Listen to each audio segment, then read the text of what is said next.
പ്രിയപ്പെട്ട കുട്ടികളെ, നമ്മൾ നമ്മുടെ ഹയർ സെക്കൻഡറി കോഴ്സിലേക്ക് പ്രവേശിക്കുകയാണ്. ഹയർ സെക്കൻഡറി കോഴ്സിൽ ഫസ്റ്റ് ഇയറിൽ നമ്മുടെ ഇംഗ്ലീഷ് ടെക്സ്റ്റിനെ ഒന്ന് പരിചയപ്പെടാം. First English text it has 6 units, 6 യൂണിറ്റുകളാണുള്ളത്.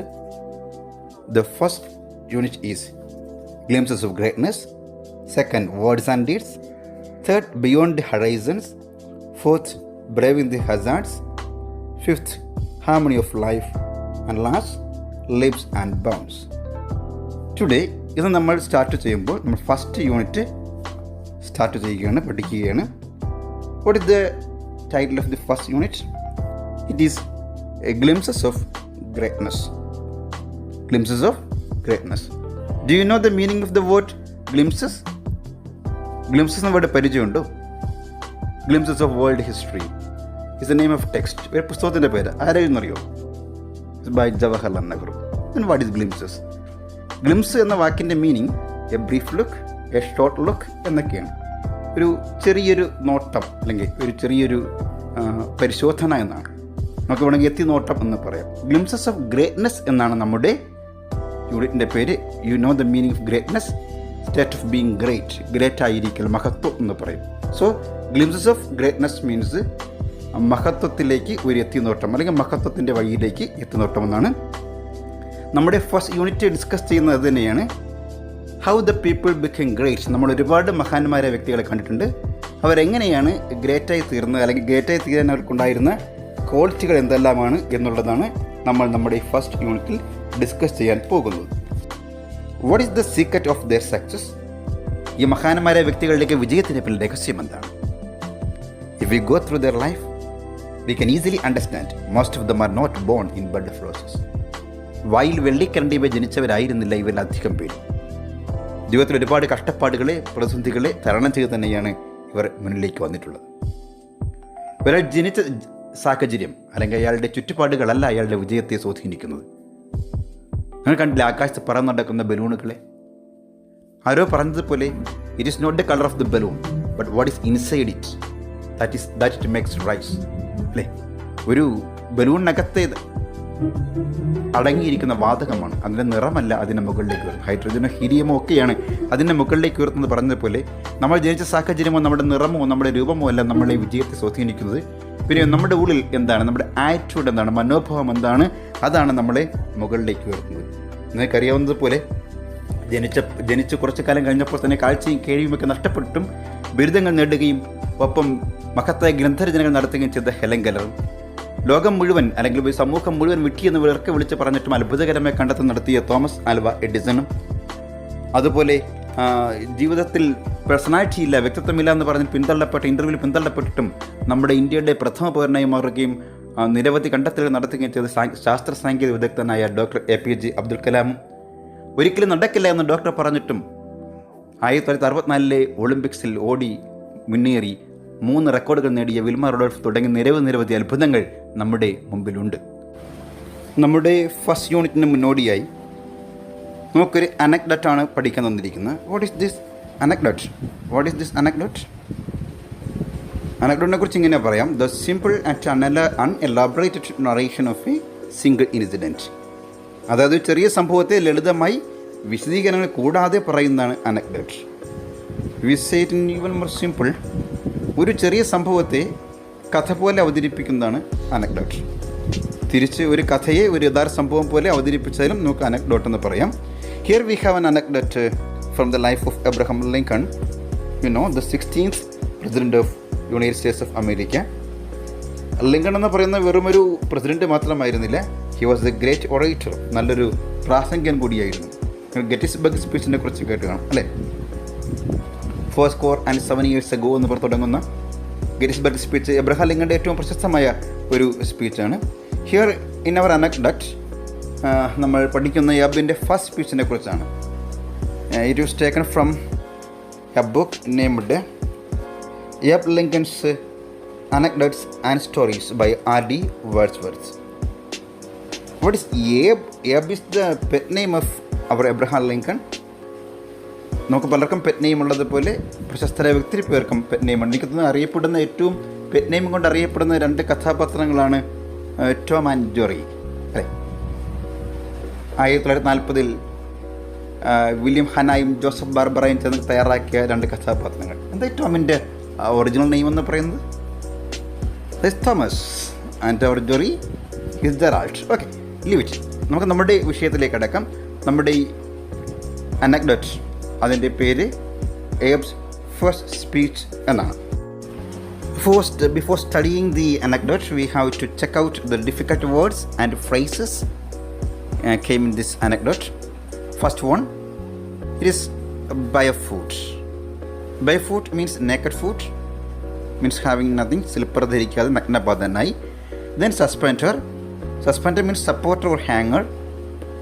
ഇവിടെ പറഞ്ഞിരിക്കുന്ന സസ്പെൻഡർ എന്ന് പറയുന്നത് ട്രൗസറിൻ്റെ സസ്പെൻഡറാണ്. Okay, now the shock of hair. Shock of hair means shaggy mass of hair, അലങ്കോലപ്പെട്ട് കിടക്കുന്ന മുടിക്കൂട്ടത്തെ ആണ് ഷോക്ക് ഓഫ് ഹെയർ എന്ന് പറയുക. Then stick through. Stick through means penetrate through.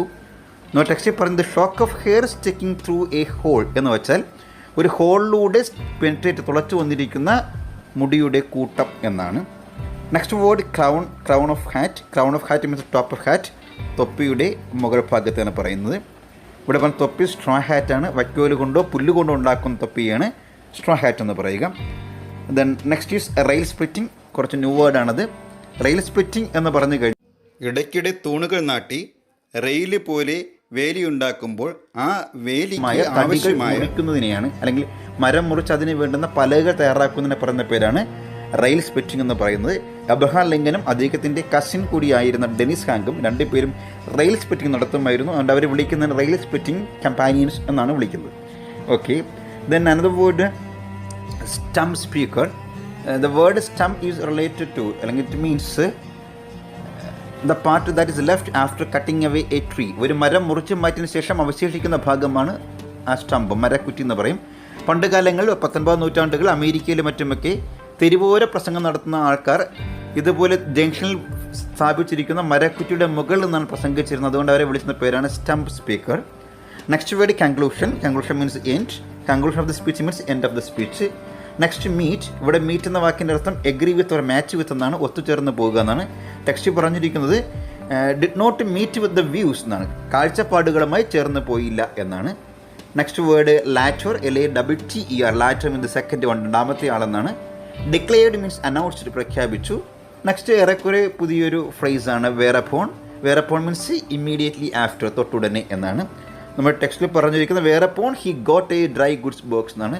തൊട്ടുടനെ വൈകാതെ തന്നെ അവനൊരു അവൻ കൊണ്ടുപോകുന്ന എ ഡ്രൈ ഗുഡ്സ് ബോക്സ് എന്നാണ്. ഗുഡ്സ് ബോക്സ് നമുക്കറിയാം. ഗുഡ്സ് ബോക്സ് എന്ന് പറയുന്നത് സാധനങ്ങൾ, ഈ പച്ചക്കറിയും മറ്റും കൊണ്ടുവരുന്ന തടിപ്പെട്ടിയാണ്, മാർക്കറ്റിൽ കൊണ്ട് തടിപ്പെട്ടിയാണ് ഗുഡ്സ് ബോക്സ് എന്ന് പറയുന്നത്. Next word is campaign orator. Campaign orator. Campaign എന്ന് പറഞ്ഞാൽ ഏതെങ്കിലും ഒരു സംഘടനയ്ക്ക് വേണ്ടി പ്രചാരണം നടത്തലാണ്. അത് മതപ്രചാരണമാകാം, രാഷ്ട്രീയ പ്രചരണമാകാം. ആ പ്രചരണമാണ് ക്യാമ്പയിൻ. ക്യാമ്പയിൻ ഒറേറ്റർ മീൻസ് അങ്ങനെ പ്രചരണം നടത്തിക്കൊണ്ട് നടത്തുന്ന പ്രസംഗം നടന്ന ആൾക്കാരെയാണ് ക്യാമ്പയിൻ ഒറേറ്റർ എന്ന് പറയുക. നെക്സ്റ്റ് വേർഡ് എന്ന് പറയുന്നത് ഡെലിവേർഡ് എന്നാണ്. ഡെലിവേർഡ് എന്ന വാക്കിന് ഇവിടെ സെറ്റ് എന്ന അർത്ഥം. ഒരു സ്പീച്ചുമായി ബന്ധപ്പെട്ട പലപ്പോഴും ഡെലിവേർഡ് ചേർക്കുക. ഡെലിവേർഡ് സ്പീച്ച്, ഒരു പ്രസംഗം നടത്തി എന്നാണ് അതിൻ്റെ meaning. Next word yes mounting. ഒരു വേർഡ് ഞാൻ ഇടയ്ക്ക് വിട്ടുപോയതാണ്. Mounting. Mounting means climbing up. Text പറഞ്ഞത് mounting. Yes mounting the dry goods box എന്നാണ്. ഡ്രൈ ഗുഡ്സ് ബോക്സിൻ്റെ മുകളിലേക്ക് കയറിയെന്നാണ്. നെക്സ്റ്റ് വേർഡ് എന്ന് ടെക്സ്റ്റിൽ പറഞ്ഞിരിക്കുന്നത് it is held the attention. Hold the attention second ഫോമാണ് ഹെൽഡ് ദ അറ്റൻഷൻ. ശ്രദ്ധ പിടിച്ചു പറ്റി എന്ന് മാത്രമാണ് എൻ്റെ അർത്ഥം. Held the attention of the crowd means ക്രൗഡിൻ്റെ, ജനക്കൂട്ടത്തിൻ്റെ ശ്രദ്ധ പിടിച്ചു പറ്റി എന്നാണ്. Then considerable. Considerable means large amount, വളരെ വലിയ അളവിൽ. Considerable. Applause means considerable applause, very large amount of clap, വളരെ വലിയ അളവിൽ കരഘോഷം നേടി എന്നാണ്. Admitted means agreed. ടെക്സ്റ്റ് പറഞ്ഞ even the campaign orator admitted means the campaign orator പോലും അഡ്മിറ്റഡ്, സമ്മതിക്കുകയുണ്ടായി. എന്താ സംഭവിച്ചത്? That it was a fine speech, അത് മനോഹരമായ പ്രസംഗമാണ്. ഡിലൈറ്റഡ് എന്ന word it means became happy, സന്തോഷവാനായി എന്നാണ്.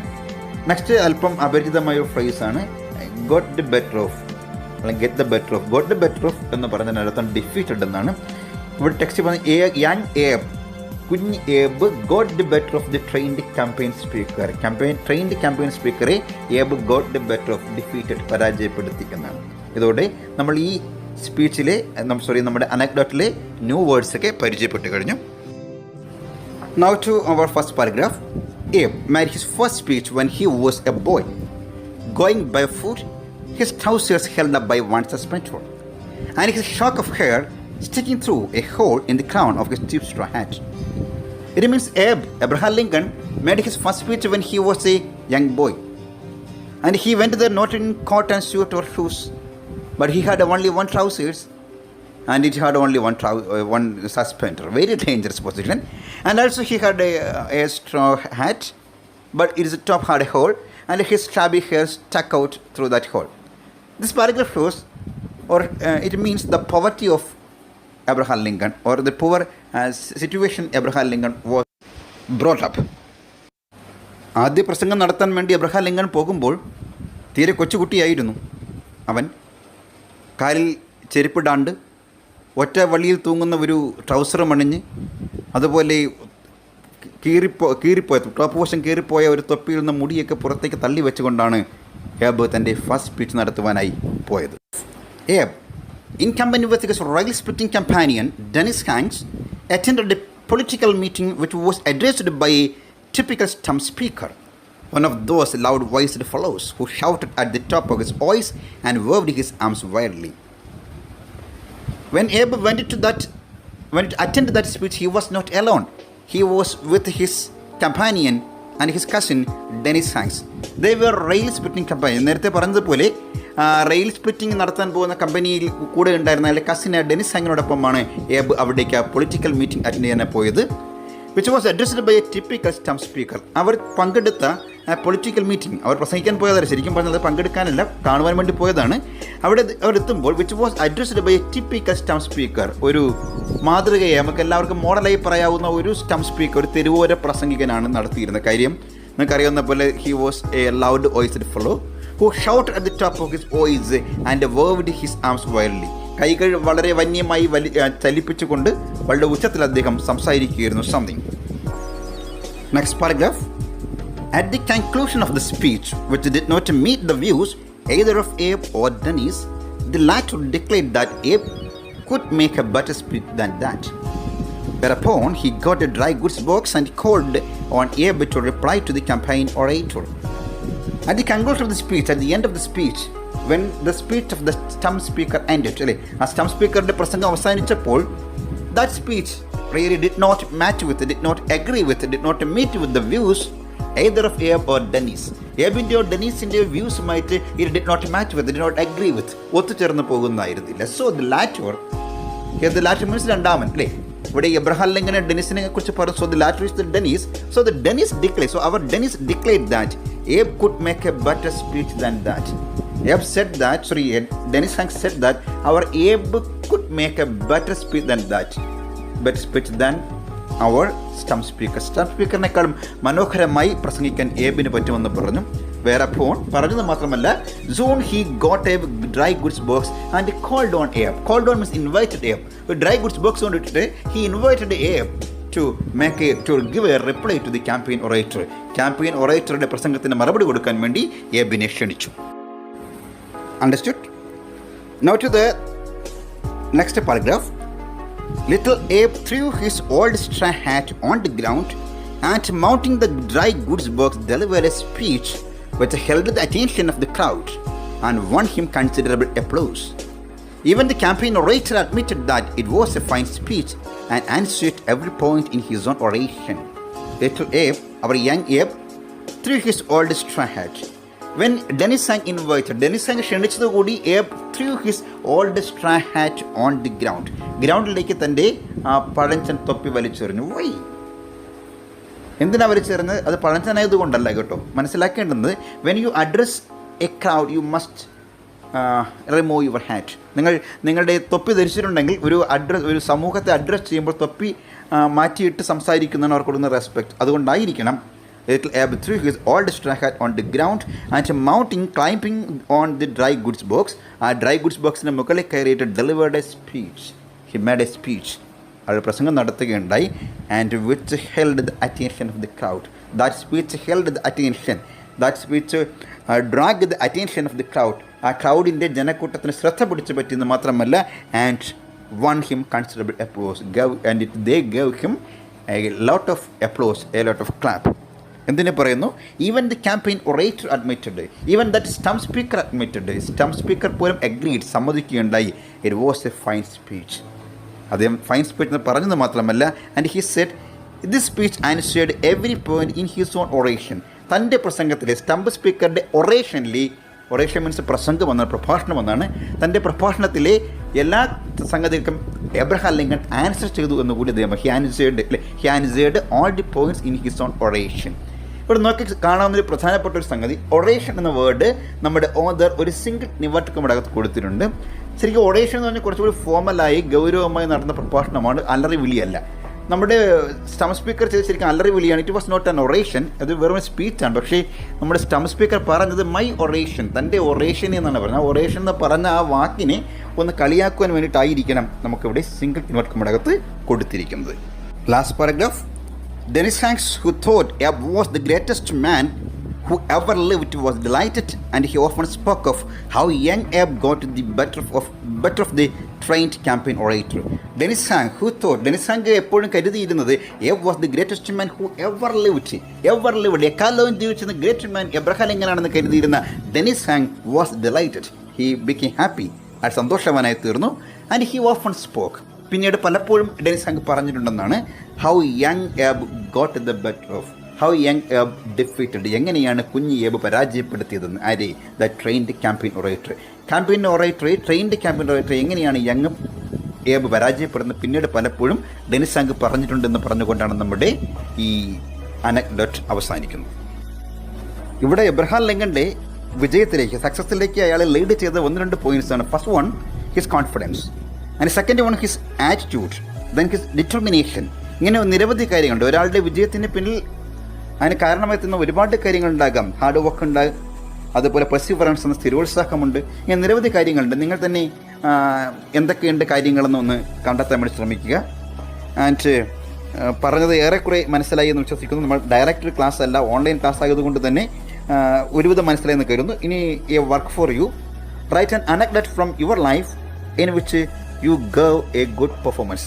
നിങ്ങൾ നിങ്ങളുടെ ജീവിതത്തിൽ ഒരു നല്ല പെർഫോമൻസ് കാഴ്ചവെച്ച ഒരു സംഭവത്തെക്കുറിച്ച് ഒരു അനക്ഡോട്ട്, ഒരു ചെറിയൊരു വിവരണം നിങ്ങൾ സ്വയം തയ്യാറാക്കി നോക്കുക. Okay, thank you, good bye. സംശയങ്ങളുണ്ടെങ്കിൽ നിങ്ങൾ അറിയിക്കുക.